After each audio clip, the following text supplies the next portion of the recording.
മുരുക ഭക്തരായിട്ടുള്ള ഒരുപാട് പേരുണ്ട്.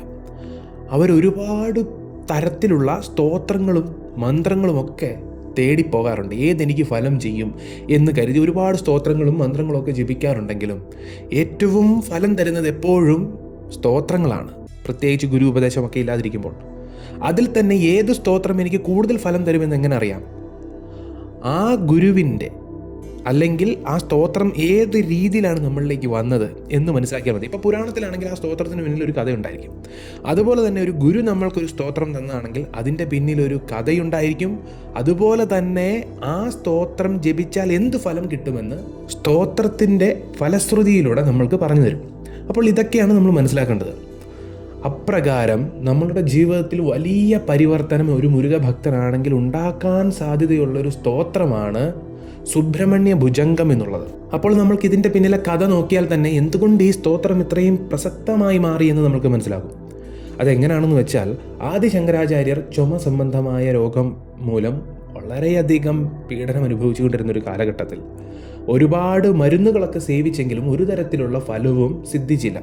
അതുകൊണ്ട് തന്നെ അങ്ങനെ വിഷമിച്ച് മുന്നോട്ട് പോകുന്നൊരു കാലഘട്ടത്തിൽ ആദിശങ്കരാചാര്യരുടെ ഭഗവത്പാദരുടെ സ്വപ്നത്തിൽ സാക്ഷാൽ ശിവഭഗവാൻ എത്തുകയും തിരുച്ചെന്തൂർ പോകണം, അവിടെ മുരുകനെ സേവിക്കണം, അവിടെ ചെന്ന് തിരുച്ചെന്തൂർ ക്ഷേത്രത്തിൽ ചെന്ന് മുരുകനെ സേവിക്കണമെന്നൊരു കൽപ്പനയാണ് സ്വപ്നത്തിൽ നിന്ന് കിട്ടിയത്.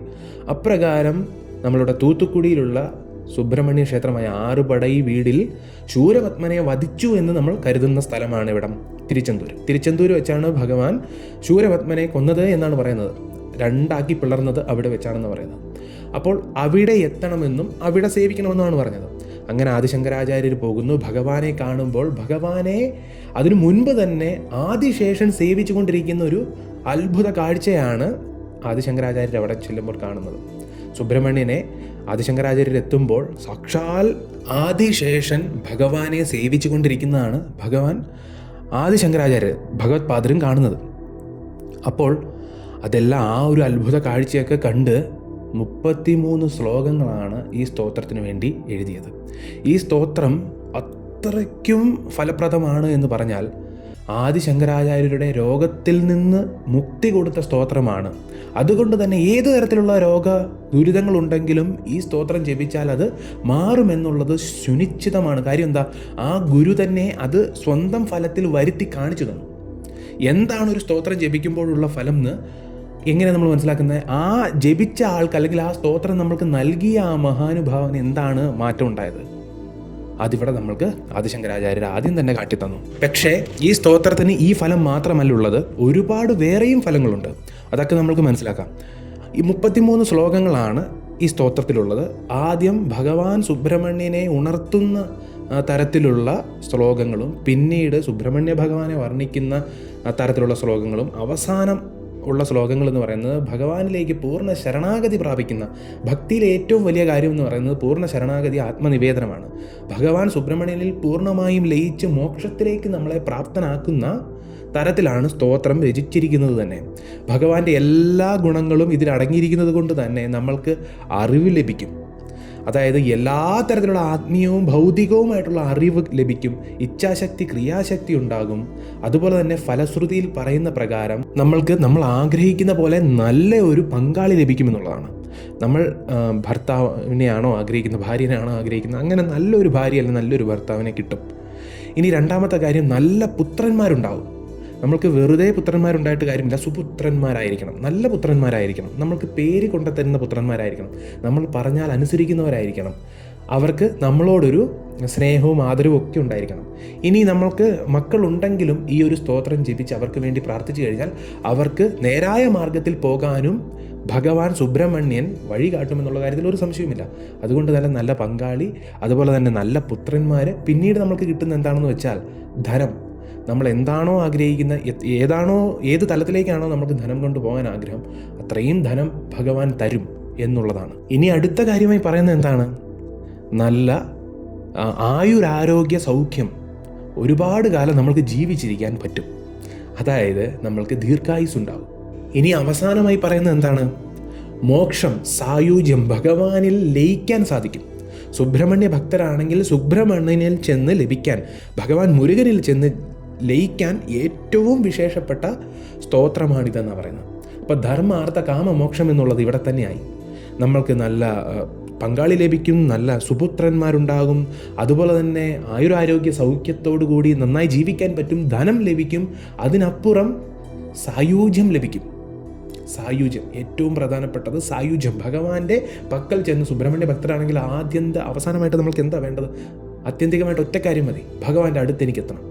അത് തീർച്ചയായും സാധിക്കും, ഭഗവാനിൽ ലയിക്കുമെന്നാണ് ഈ സ്തോത്രത്തിൻ്റെ ഫലശ്രുതിയിൽ പറയുന്നത്. അത്രയും ഭക്തിയാദരവോടുകൂടി ജപിക്കണം. ഭക്തിയാദരവോടുകൂടി ഭഗവാനോടുള്ള പൂർണ്ണ വിശ്വാസത്തോടു കൂടി ആരൊക്കെ ജപിക്കുന്നോ അവർക്കെല്ലാം, സുബ്രഹ്മണ്യ ഭക്തരായിട്ടുള്ള അവർക്കെല്ലാം ധർമ്മാർത്ഥ കാമമോക്ഷം ഉണ്ടാവും. അത്രയും തന്നെ പറഞ്ഞാൽ മതി, എല്ലാം ലഭിക്കും.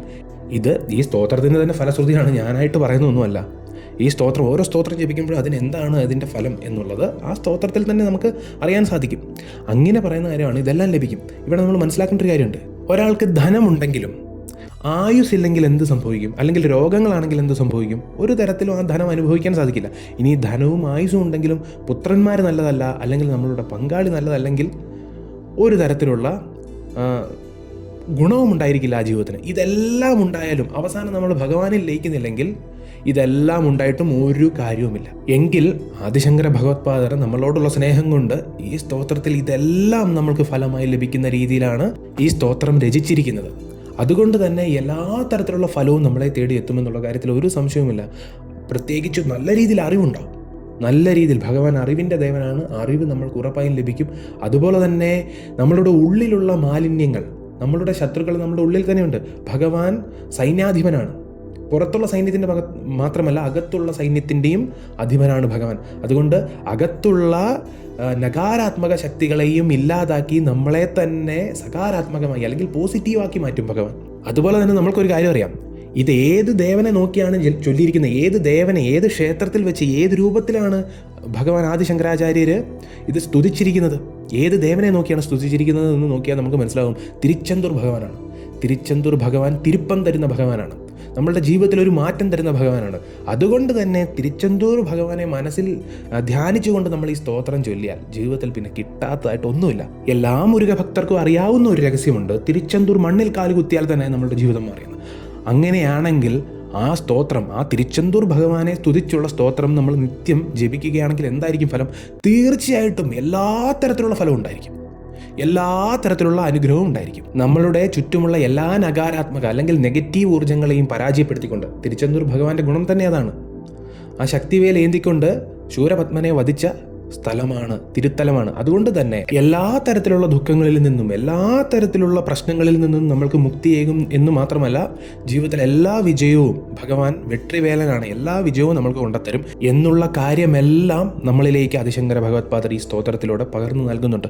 അതുകൊണ്ട് എല്ലാ തരത്തിലുള്ള വിജയങ്ങൾക്കും ഭഗവാൻ, മുരുക ഭക്തർക്ക് ഭഗവാനുമായി കൂടുതൽ അടുക്കാനും എല്ലാം ആദിശങ്കരാചാര്യർ ഈ പുണ്യ സ്തോത്രത്തിലൂടെ നമ്മൾക്ക് വഴികാട്ടി തരുന്നു. നമ്മൾ സാധാരണക്കാർക്കൊക്കെ വളരെ വലിയ രീതിയിൽ ഫലം ചെയ്യുന്ന സ്തോത്രമാണ് ആദിശങ്കര ഭഗവത്പാദർ എഴുതിയ സുബ്രഹ്മണ്യ ഭുജംഗം. അതുകൊണ്ട് തന്നെ എല്ലാവർക്കും ഭക്തിയാദരവോടുകൂടി നല്ല ഭക്തി ഉണ്ടെങ്കിൽ തീർച്ചയായും സമീപിക്കാവുന്ന, ജപിക്കാവുന്ന സ്തോത്രമാണ്. ഇത് ജപിക്കുന്നതിലൂടെ ഇത്രയും ഫലങ്ങളുണ്ട്, അത്രയും ഭക്തി വർദ്ധിക്കും, അതിനനുസരിച്ച് ഭഗവാനുമായി നമ്മൾക്ക് അടുപ്പമുണ്ടാവും, ഈ പറഞ്ഞ ഫലങ്ങളെല്ലാം ലഭിക്കും.